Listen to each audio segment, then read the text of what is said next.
नमस्कार दोस्तों, मैं राजेश कुमार मौर्य स्टडी विद राजेश मौर्य के यूट्यूब चैनल पे आपका स्वागत है। आज का हमारा लेक्चर रहेगा जो हम कृषि पशुपालन एनिमल हस्बेंड्री के बारे में पढ़ेंगे। तो एनिमल हस्बेंड्री के बारे में हमने पिछले लेक्चर में देखे थे।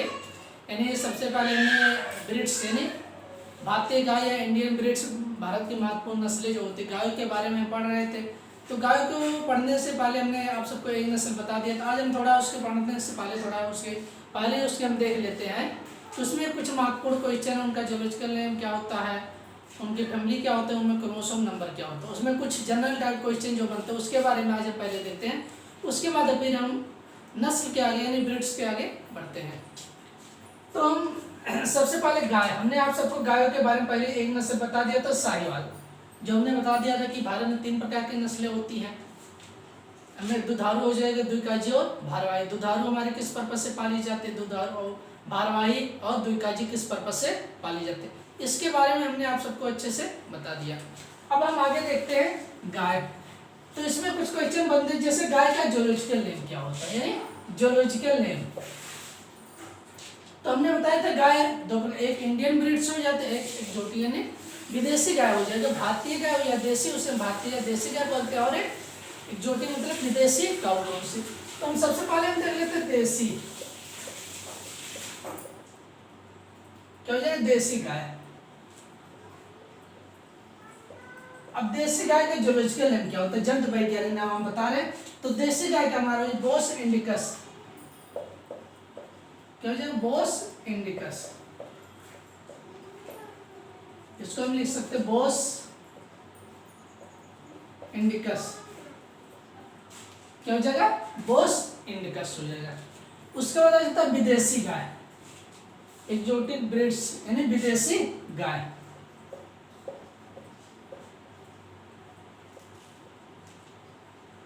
तो विदेशी गाय का जोलॉजिकल नेम या जंतु वैज्ञानिक नाम क्या हो जाएगा, इसको हम देख लेते हैं कि विदेशी गाय का जोलॉजिकल नेम हो जाएगा बोस टॉरस।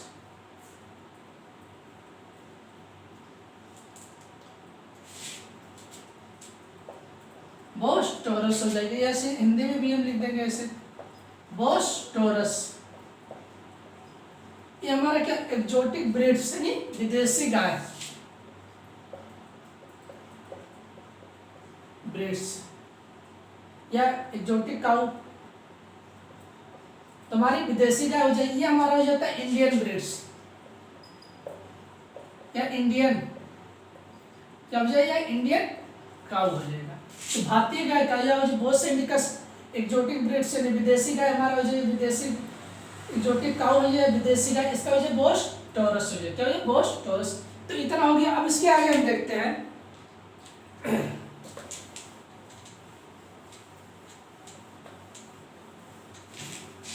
अब आ जाता है फैमिली या कुल।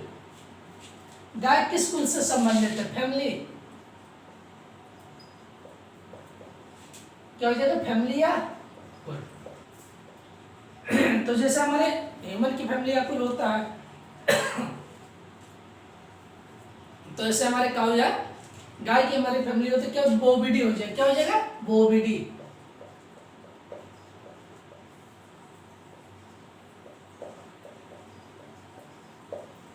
तो गाय के फैमिली या कुल क्या हो जाएगा, बोविडी हो जाए। उसके बाद टूयन यानी गाय में गुणसूत्र की संख्या, क्रोमोसोम कितने पाए जाते हैं। तो गाय में टूयन बराबर कितने पाए जाते हैं, 60। ये ध्यान रखना, चाहे इंडियन ब्रीड से या एक्सोटिक मतलब विदेशी गाय है, दोनों में नंबर ऑफ क्रोमोसोम क्या या गुणसूत्र की संख्या दोनों में क्या होती है, समान होती है। तो दोनों में क्या हो जाएगा, 60 यानी 60 हो जाएगा। तो इसको आप जरूर ध्यान रखना।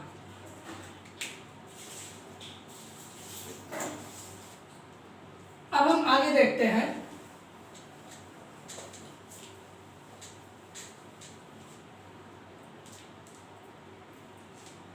अब आ जाता है कि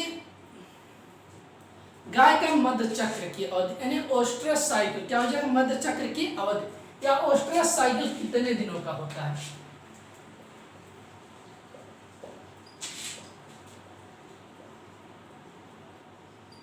मध्य चक्र की अवधि जिसे हम क्या बोलते हैं, इंग्लिश में क्या बोलेंगे हम, ओस्ट्रस साइकिल।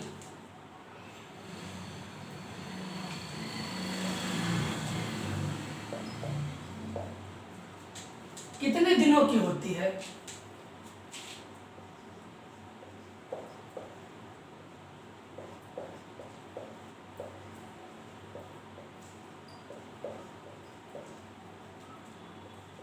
तो ओस्ट्रस साइकिल या मृत चक्र की अवधि कितने दिनों की होती है? तो ये हमारा हो जाता है कि कितने। अब ओस्ट्रस साइकिल होता क्या, ये सबसे पहले अगर हमें पता रहेगा तो क्वेश्चन का आंसर आसानी से दे सकते हैं।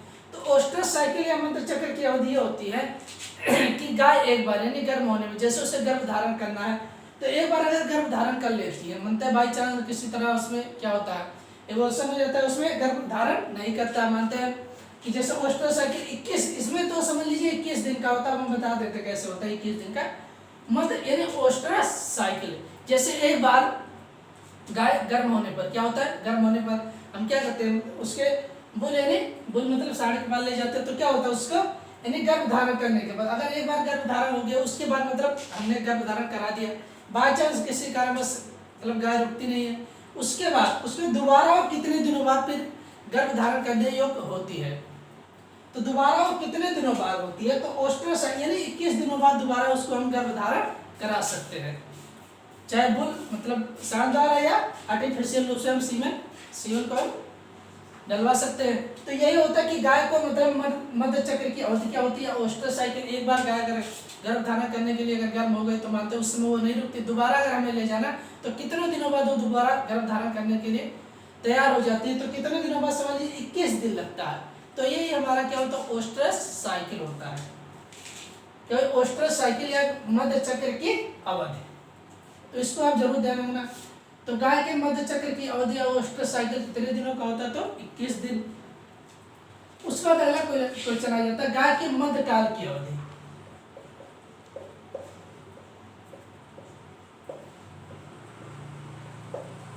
मध्यकाल की अवधि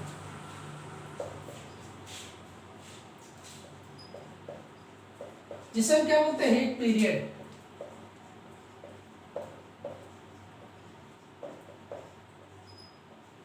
कितने समय का होता है,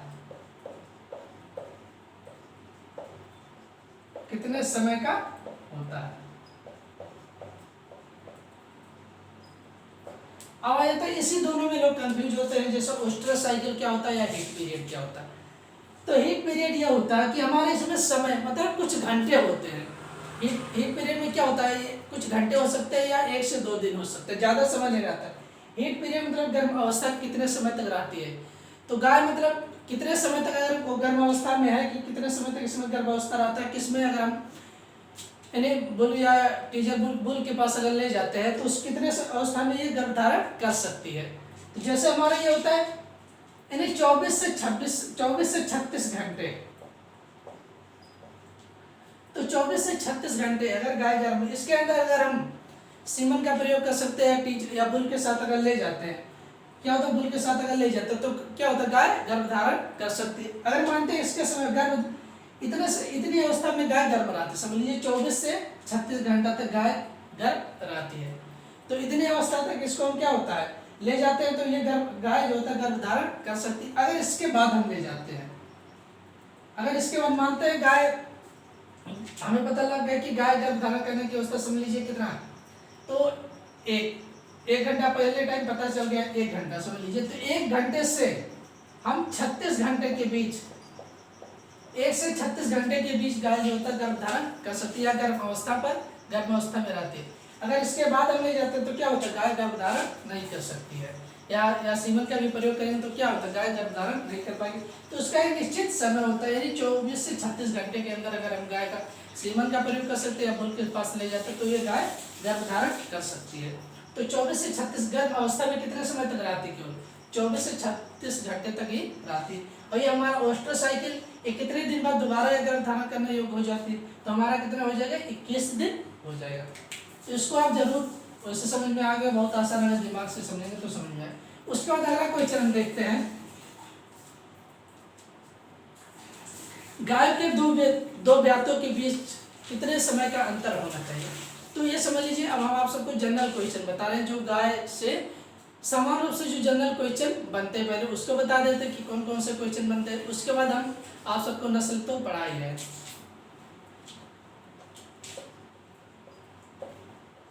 गायों के दो ब्यातों के बीच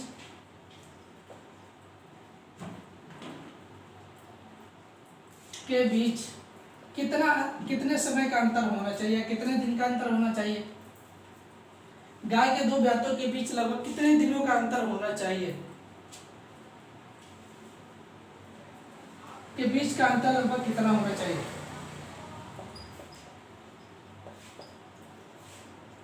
लगभग कितना होना चाहिए,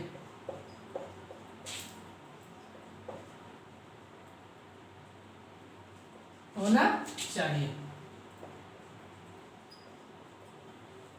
तो गाय के दो ब्यातों के बीच का अंतर कितना होना चाहिए। जैसे गाय एक बार अगर बच्चा दे दे तो उसके कितने समय बाद दोबारा हम गाय को गर्भधारण करा सकते हैं और बच्चा देने वो हो सकते, कितने दो ब्यातों के बीच का अंतर, यानी दो बार बच्चा देने के बीच का समय कितना होना चाहिए। तो कितने महीनों के बाद या कितने वर्ष के बाद ये दो बार मतलब गाय बच्चा देना चाहिए। ये नहीं है कि मतलब अगर 6 महीने के बीच एक बार बच्चा दे दिया फिर 6 महीने बाद फिर दोबारा, तो नहीं, ये समझ लीजिए उसके गाय के बॉडी या उसके पूरे बॉडी पर प्रभाव पड़ेगा। तो मतलब दो ब्यातों के बीच का कितना अंतर होना चाहिए, तो ये हमारा कितना होना चाहिए, 12 से 14 माह कम से कम। कितना होना चाहिए, 12 से 14 माह के बीच का अंतर, दो ब्यातों के बीच का अंतर कितना होना चाहिए, 12 से 14 माह का होना चाहिए। तो इसको हम नोट कर लीजिएगा अच्छे तरीके से। अब हम आगे देखते हैं, तो जहां पोस्टर साइकिल पूछेगा तो समझ लीजिए वो कितना रहेगा हमारा, 21 दिन रहेगा। कितना, 21 दिन रहेगा कम से कम। दो बार मतलब गर्भधारण करने के एक बार होने पर अगर किसी बाई चांस नहीं गाय गर्भधारण करते तो दोबारा कितने दिनों बाद गर्भधारण करने, 21 दिन। अगर हीट पीरियड पूछेगा तो समझ लीजिए घंटों में रहता है, या 1 से 2 दिन का अंतर कितना रहेगा, 1 से 2 दिन का रहता है, या 24 से 36 घंटे का रहेगा। उसके बाद अगला क्वेश्चन आ जाता है कि विश्व में सबसे अधिक दूध देने वाली गाय की नस्ल कौन सी है। विश्व में सबसे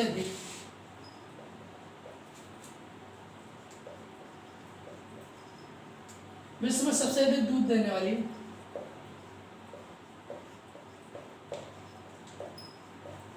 गाय की नस्ल कौन सी है।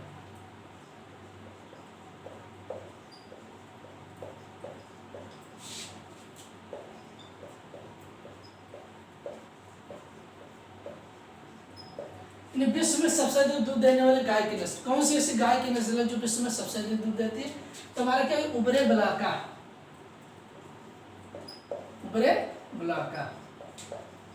तो ये हमारे विश्व में सबसे अधिक दूध देने वाली गाय की नस्ल कौन सी हो जाएगी, उबरे ब्लाका हो जाएगी। उसके बाद अगला क्वेश्चन हम देखते हैं कि गाय की श्वास गति कितनी होती है, ये महत्वपूर्ण है। गाय की श्वास गति या श्वसन गति, यानी 1 मिनट में लगभग गाय कितनी बार श्वसन गति करती है। तो 1 मिनट में उनकी श्वसन गति कितनी होती है, 12 से 16 बार प्रति मिनट। इनके श्वसन गति गाय की जो है कितनी हो जाए, 12 से 16 बार प्रति मिनट, यानी 1 मिनट में कितनी बार गाय सांस लेती है और छोड़ती है, तो कितनी बार हो जाएगा, 12 से 16 बार हो जाएगा। उसके बाद अगला क्वेश्चन हम देखते हैं, गाय की नाड़ी गति कितनी होती है।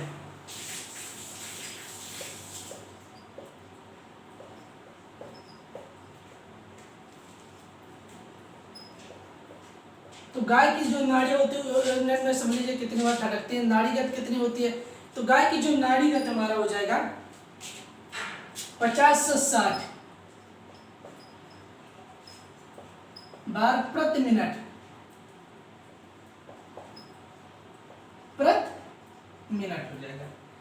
इन्हीं तो नाड़ीगत कितना हो जाए, 50 से 60 बार प्रति मिनट हो जाए, और श्वासगत कितना हो जाएगा, 12 से 16 बार प्रति मिनट हो जाएगा। उसके बाद हम आगे देखते हैं, अब ले लेते हैं गाय का दूध। जो होता है क्या होता है, दूध होता है, उसमें हम देख लेते हैं कितना प्रोटीन पाया जाता है, कितना पानी पाया जाता है, कितना क्या क्या चीज पाया जाता है। गाय के दूध में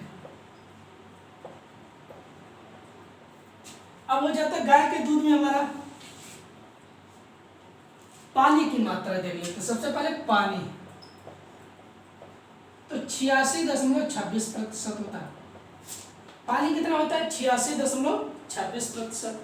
उसके बाद वसा, फैट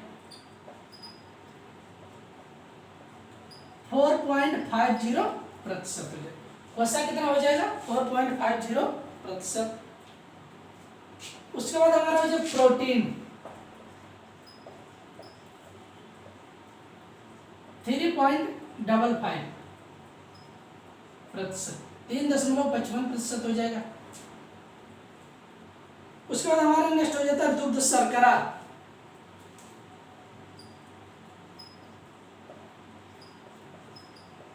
दुग्ध शर्करा ये कितना पाया जाता है? 4.88 यानी 4.88%। तो दूध में कौन सा शर्करा पाई जाती है? लैक्टोज पाई जाता है। कौन सा शर्करा पाई जाती है? लैक्टोज पाई जाता है। तो ये हमने बता दिया कि गाय के जो दूध होता है उसमें पानी की मात्रा कितनी होती है? 86.26% यानी लगभग 87। वसा कितना पाया जाता है? फैट कंटेनिंग काउ मिल्क, तो 4.50%। Protein containing cow milk, protein की मात्रा कितनी होती है? 3.55। दूध शर्करा की मात्रा कितनी होती है? मिल्क शुगर की मात्रा कितनी होती है समझ लीजिए, तो 4.88%। ये हमारे गाय के दूध में जो उसमें पाए जाने वाले तत्व क्या हो जाएंगे? तत्व हो जाएंगे। उसके बाद हम आगे हमने बता दिया ये सब कि विश्व में सबसे अधिक दूध देने वाले उभरे वाला का गाय के श्वसन वेग 12 से 16, गाय की नाड़ी वेग 50 से 60 हो जाएगा।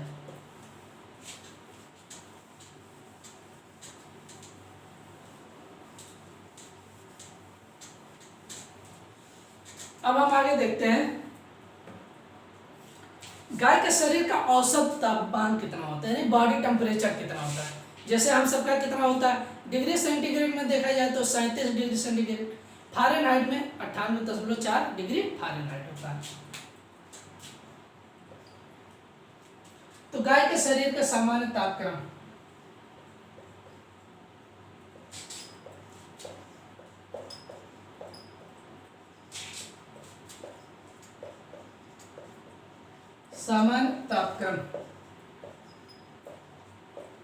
तो सामान्य तापक्रम कितना होता है इसको हम देख लेते हैं। तो अगर फारेनहाइट में, जैसे अगर डिग्री सेंटीग्रेड में होता है, दोनों हम बता दे रहे हैं आपको। डिग्री सेंटीग्रेड में तो 38.5 डिग्री सेंटीग्रेड हो जाए। अगर फारेनहाइट में हुई तो 101.3 डिग्री फारेनहाइट होता, 101.3 डिग्री फारेनहाइट। और डिग्री सेंटीग्रेड में तो 38.5 डिग्री सेंटीग्रेड होता है। तो इसको आप जरूर नोट की गाय के शरीर का सामान्य तापक्रम कितना होता है। डिग्री सेंटीग्रेड में पूछेगा तो ये हो जाएगा, फारेनहाइट में डिग्री सेंटीग्रेड में पूछेगा ये हो जाएगा, फारेनहाइट में हमारा नीचे वाला हो जाएगा। उसका नेक्स्ट क्वेश्चन आ जाता है हमारा कि गाय के मांस को हम क्या कहते हैं।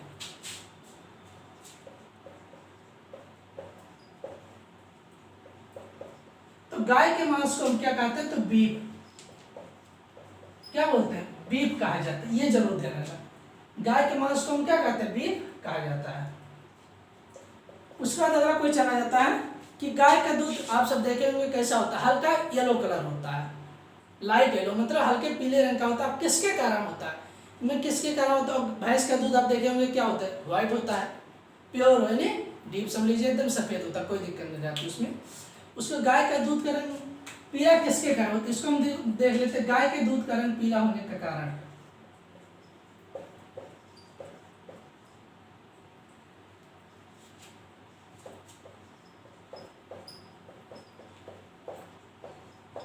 अब गाय के दूध का रंग पीला किसके कारण? कैरोटीन के कारण। एक पिगमेंट है, क्या है? पिगमेंट है, इसके कारण यही पिगमेंट गाय के दूध में उपलब्ध रहता है, इसीलिए गाय के दूध का रंग कैसा होता है? पीला होता है, हल्का येलो होता है। और गाय का दूध भैंस के दूध की अपेक्षा अगर तुलना करेंगे, कंपेरिजन करेंगे तो समझ लीजिए गाय का दूध हल्का होता है, भैंस का दूध क्या होता है? भारी होता है। तो इसमें तुम्हारा को गाय के दूध का रंग पीला किसके कारण होता है? कैरोटीन के कारण होता है।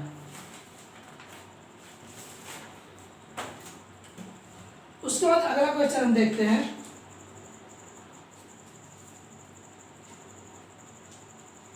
गाय के खीस जो होता है, कोलेस्ट्रम जिसे बोला जाता है, क्या बोला जाता है खीस को, हम क्या बोलते हैं, कोलेस्ट्रम बोलते हैं। अब खीस क्या होता है, यानी गाय या भैंस जो होता है, बच्चा पहली बार बच्चा देने के बाद जो फर्स्ट पहली बार जो यानी बच्चा देने के बाद जो पहला दूध निकलता है, बच्चा जैसे गाय का दे या गाय या भैंस, उसके बाद अगर हम दूध निकालते हैं जो फर्स्ट बार वही जो दूध निकलता है उसे हम क्या बोलते हैं, खीस या कोलेस्ट्रम बोलते हैं।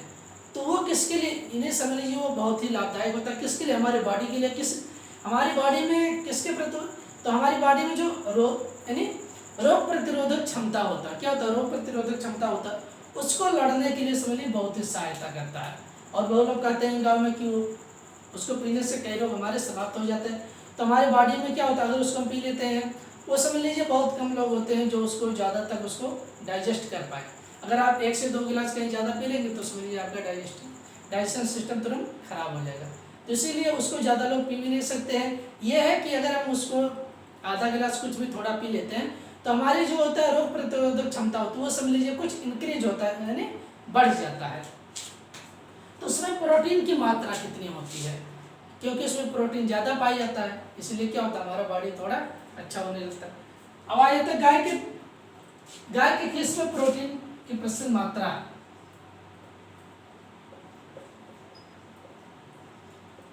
गाय के खीस को इंग्लिश में हम क्या बोलेंगे, कोलेस्ट्रम।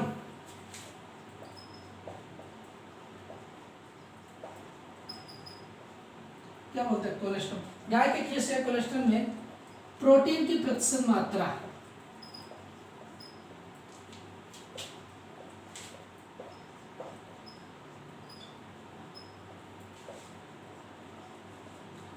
अब प्रोटीन की प्रतिशत मात्रा कितनी होती है, तो हमारा हो जाएगा 16.4 से 17.5% होता है। कितना होता है, 16.4 से 17.5% होता है। अब समझ लीजिए खीस में कितना प्रतिशत प्रोटीन पाया जाता है, तो ये क्या होता है, हमारे जो रोग प्रतिरोधक क्षमता होती है उसमें ये जरूर सहायता, यानी जो लोगों से लड़ने की क्षमता होती है उसको जरूर ये बढ़ा देगा। तो ये हो गया गाय के खीस में प्रोटीन, यानी जो कोलेस्ट्रॉल होता है उसमें प्रोटीन की मात्रा इतना पाई जाएगा। उसके बाद आगे हम देखते हैं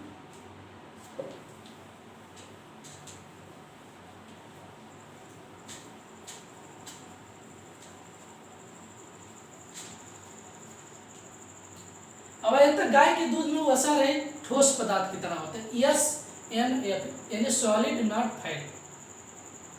क्या होता है, सॉलिड नॉट फैट हो जाएगा। गाय के दूध में वसा रहे ठोस पदार्थ,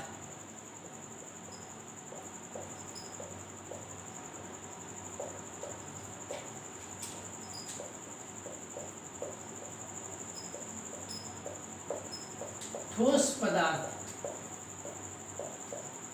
जिसे हम क्या बोलते हैं, SNF।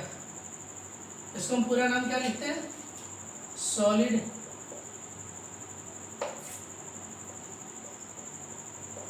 Not fat.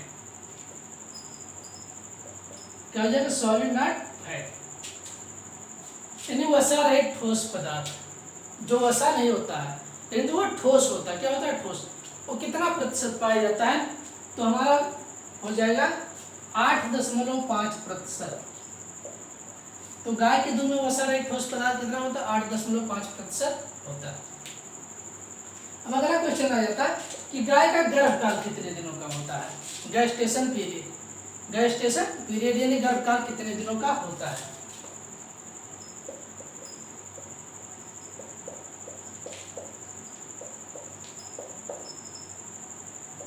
अब गाय का गर्भकाल कितने दिनों का होता है, तो 280 से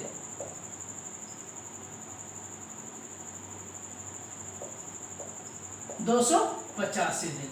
ये समझ लेना कि गाय का गर्भकाल कितना होता है, गेस्टेशन पीरियड या गर्भ कितने समय बाद वो बच्चा, कितने दिनों में बच्चा देती है। तो समझ लीजिए 280 से 285 दिन में ये बच्चा देने योग्य हो जाती है। तो ये है जनरल क्वेश्चन, यानी जो गाय से मतलब जो महत्वपूर्ण क्वेश्चन थे जो तुम्हारे समझ लीजिए पूछे जा सकते कहीं ना कहीं, तो उसको हमने आप सबको पूरा वन लाइनर के रूप में आप सबको पूरा अच्छे से बता दिया है। तो इसको आप जरूर अच्छे से याद कर लीजिएगा। उसके बाद हम नस्ल के तरफ आगे बढ़ते हैं कि हमने नस्ल पढ़ा रहे थे।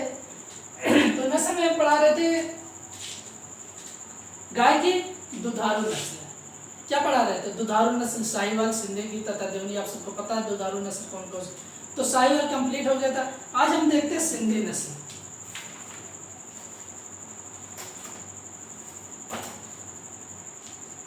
कौन सी नस्ल हो जाएगी? सिंधी।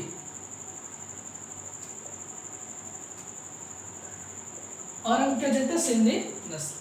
अब इसका उपनाम क्या होगा? सबसे पहले हम देख लेते हैं उपनाम। तो उपनाम इसका हो जाए लाल सिंधी।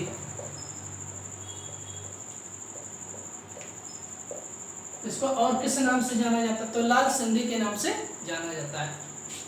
अब आता है इसका मूल स्थान।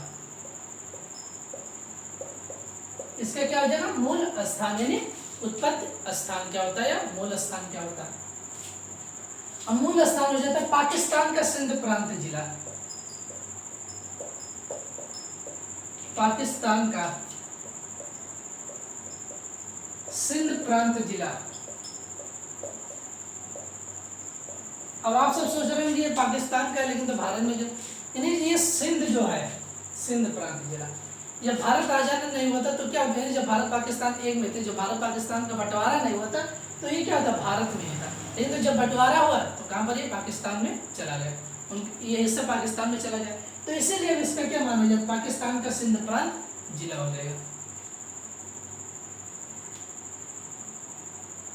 अब इस नस्ल के जो पशु होते हैं पाकिस्तान में अधिक मात्रा में पाए जाते हैं, यानी पाकिस्तान के कराची तथा सिंध में अधिक मात्रा में पाए जाते हैं। इस नस्ल के पशु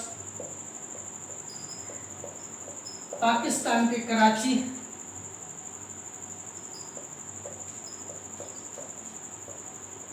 तथा सिंध प्रांत में सबसे अधिक मात्रा में पाए जाते हैं।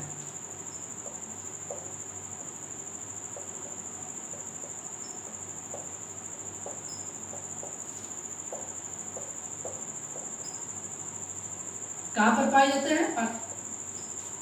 इस नस्ल के पाकिस्तान, इस नस्ल के पशु, ध्यान रखना, इस नस्ल के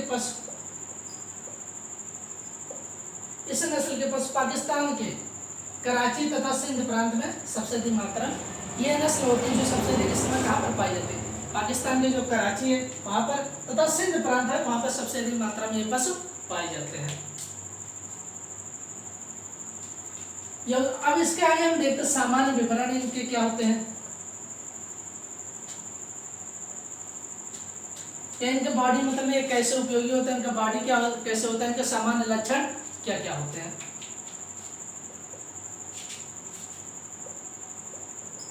सामान्य विवरण, इसको आप लिख सकते हैं सामान्य विवरण। क्या हो जाएगा? सामान्य विवरण। ये नस्ल होते हैं विभिन्न प्रकार के भूमि तथा जलवायु में, विभिन्न प्रकार के भूमि तथा जलवायु दोनों में मतलब आसानी से सर्वाइव कर सकते हैं। किसी भी प्रकार की भूमि रहेगी या किसी भी प्रकार की जलवायु रहेगी वहां पर ये आसानी से सर्वाइव कर सकते हैं।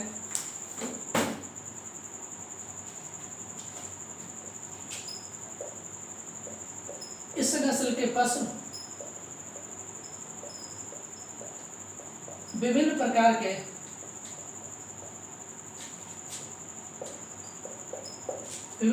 के भूमि तथा जलवायु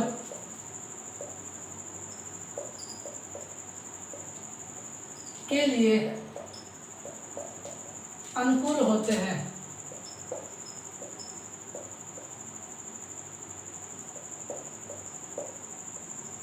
यानी विभिन्न प्रकार के, जैसे कुछ दलदली भूमि होती है या बालू होता है या हमारा दोमट, वहां पर भी ये सर्वाइव कर सकते हैं। या जलवायु भी अगर अलग होता है, हल्का क्लाइमेट, ठंडी भी होता है, बरसात होता है, तो वहां पर ये पशु जो होते हैं सर्वाइव कर सकते हैं।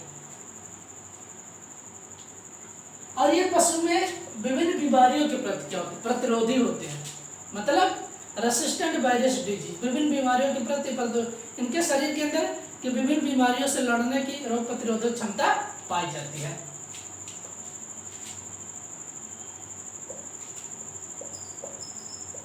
विभिन्न बीमारियों के प्रति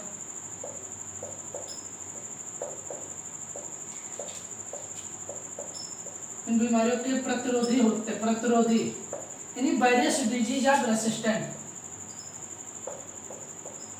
वायरस डिजीज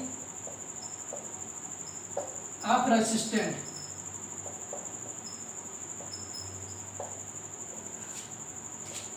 विभिन्न ये नस्ल विभिन्न बीमारियों के प्रति प्रतिरोधी होते हैं। मतलब ये होता है कि अगर कोई बीमारी होती है तो उनके प्रति में रोग प्रतिरोधक क्षमता अधिक, लड़ने की प्रति क्षमता अधिक पाई जाती है।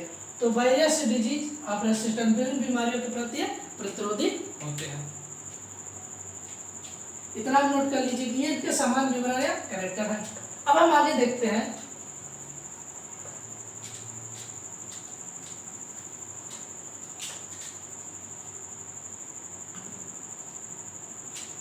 अब इनका रंग कैसा होता है, कलर। अब देख लेते हैं इनका बॉडी कैसा होता है, बॉडी स्ट्रक्चर कैसा होता है, किस कलर की ये पाए जाते हैं।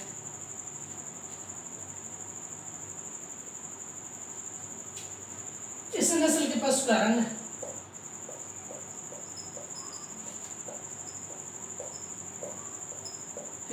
रंग गहरा लाल यानी डार्क रेड,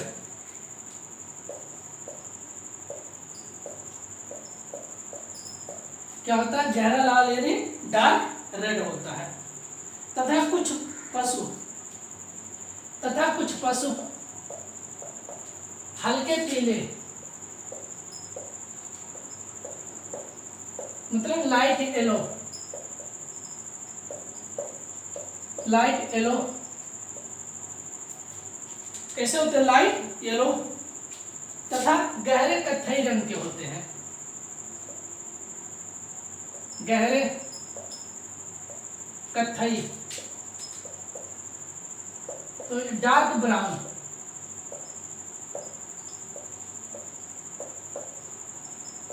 रंग के होते हैं।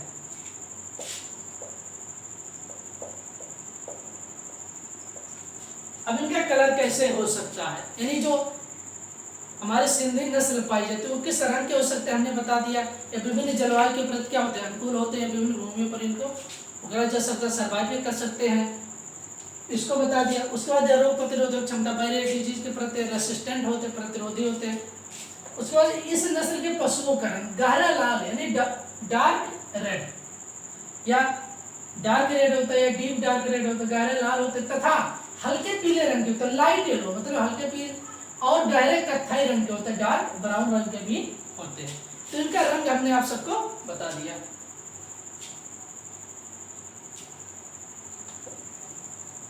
इसको नोट कर अब आगे हम देखते हैं इनके मेन कैरेक्टर हम बता रहे हैं, जो इनके मेन लक्षण होते हैं इनके बॉडी के, उसको हम अच्छी तरीके से समझ लीजिए।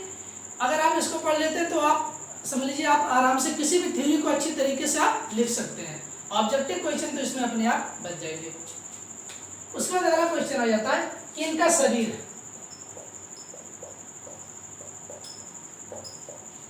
सममित होता है यानी सिमेट्रिकल होते हैं।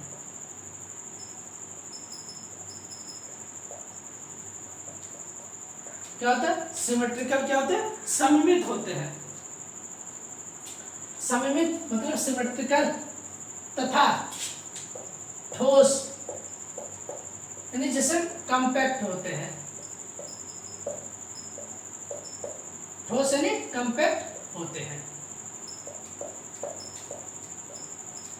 अब सममित सिमेट्रिकल इनके बॉडी को हम आसानी से दो बराबर भागों में डिवाइड कर सकते हैं। जैसे ह्यूमन होता है, इनको दो बराबर भागों में ऐसे जिसके बॉडी को हम दो बराबर भागों में विभाजित कर देते हैं या डिवाइड कर दे, उसे हम क्या कहते हैं, सममित कहते हैं, सिमेट्रिकल बोला जाता है। और उनका शरीर क्या होता है, ठोस होता है यानी कॉम्पैक्ट मतलब ठोस भी होता है। यह हो गया। उसके बाद इस नस्ल के जो बैल होते हैं छोटे आकार के होते हैं, क्या छोटे आकार के, लेकिन तो भारवाही होते हैं, मतलब भारवाही होते हैं, भारवाही के रूप में कार्य करते हैं। अब इनके इस नस्ल के बैल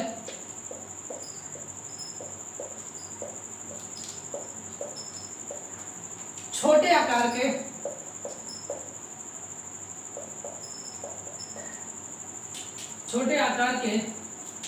तथा या छोटे आकार के होने पर भी भारवाही के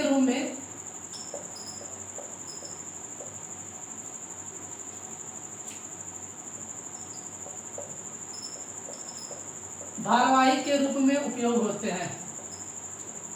भारवाही के रूप में कार्य करते हैं, लिख सकते हैं कार्य करते हैं। हमने आपको समझ लीजिए थ्योरी टाइप पूरा अच्छे से बता रहे हैं। अगर इसको आप पढ़ लेते हैं तो कहीं ऑब्जेक्टिव या कहीं थ्योरी आपको छूटेगा नहीं एक भी क्वेश्चन। तो इस नस्ल इनका शरीर सिमेट्रिकल, आप सबको बता दिया, कॉम्पैक्ट ठोस होता है। और इस नस्ल के जो बैल होते हैं छोटे आकार के होते हैं। कैसे होते हैं? स्मॉल साइज होते हैं, लेकिन जो भारवाही के रूप में मतलब बोझा ढोने के रूप में भी इनका उपयोग किया जा सकता है। इतना हो गया हमने आप। उसके बाद आगे देखते हैं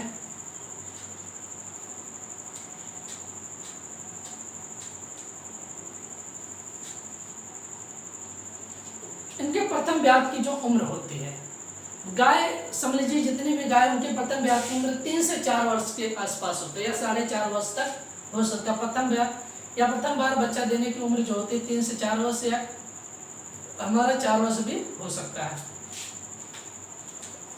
उनके प्रथम ब्यात की उम्र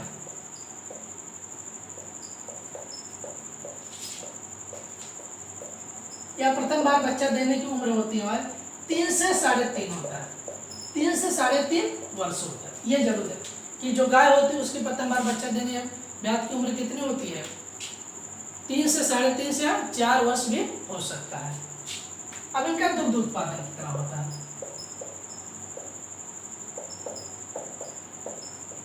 दुग्ध उत्पादन इनका 1800 लीटर प्रति ब्यात।